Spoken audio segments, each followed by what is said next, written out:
Okay, so this is COM 101, Blaine County Center. That's our audience, and this is Kate Gren.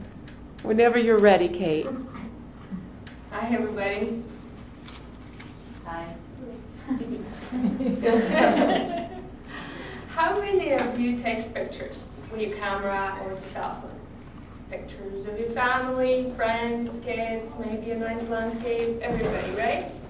How many of you have tried to compose your picture a little bit? Maybe have your family pose for you, smile, don't move. Can you get closer together? We all try to do that. We try to do that in effort to make our picture look better.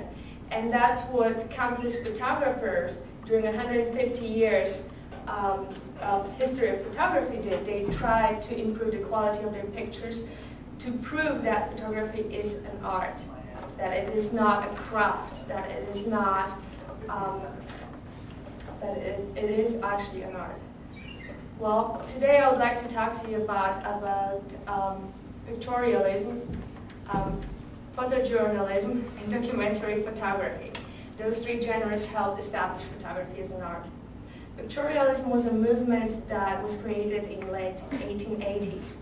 And the goal of pictorialism was to emulate paintings. So the pictures were supposed to look like paintings. They were very soft focused, sepia tone, very dreamy-like looking.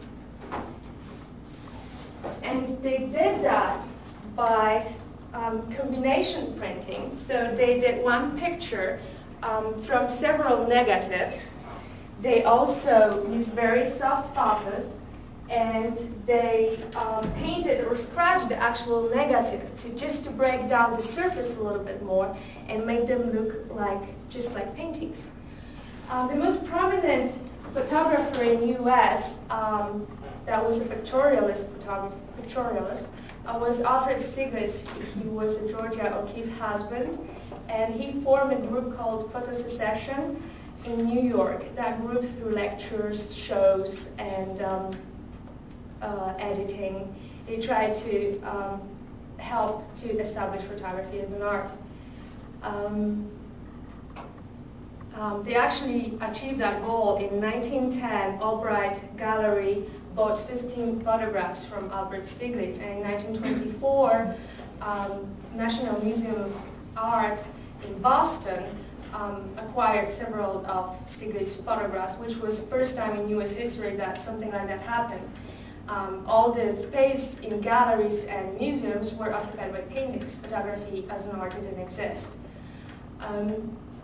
Pictorialism was very short-lived. Beginning of 1900, technological changes and these two world wars called for new ways of expression. So that's how photojournalism was born. Many photographers started to travel to battlefield and record the reality of war. Encyclopedia Britannica states that amongst many of the photographers, two of them, Alexander Gardner and Timothy H. O'Sullivan, showed amazing record of Civil War battlefield. Another New York photographer, Matthew B. Brady, in his New York gallery showed pictures of the dead from Antietam, causing a New York Times to write an article about it, and that Mr. Brody gave the dead ones perpetuity forever. Photography doesn't serve only the artistic purpose, but also documentary. Social documentation is very important.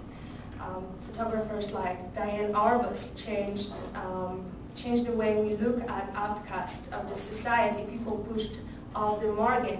She took pictures of giants, prostitutes, dwarfs, and people that were not socially accepted. So she was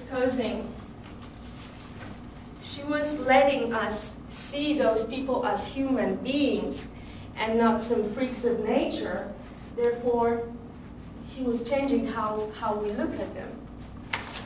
Another great photographer was Adam Ansel. You should all know him better than I do, actually, because he was a great American photographer taking pictures in Yosemite, in Yellowstone National Park, helping to establish those parks as a national preservation parks. And the beauty of his pictures is just stunning. His photographs are still reproduced in calendars, posters, all around the US, and still are very, very popular. Another photographer that was very controversial was Richard Avedon. He was a fashion photographer. Okay? He showed pictures of models, was the big art. But he proclaimed himself an artist, stirring a huge controversy. He traveled the West taking portraits of regular people, proving that he is an artist, in fact. I mean, imagine what was going through his head shooting that picture. I mean, what was the cause? That's the thing with photography. What does the photographer wants to tell you? So it's not merely a craft. It is actually an art. And so many years, 150 years, and various photographers pursuing different photography movements and shooting different people, landscape. They all help to break down the distinction between art and photography, so they help to establish photography as an art. And when you guys go out and take pictures of your family, you may want to play with the idea of maybe composing your picture a little bit better, because since photography is an art, so we are the artist, and we all become the artist even for a few minutes.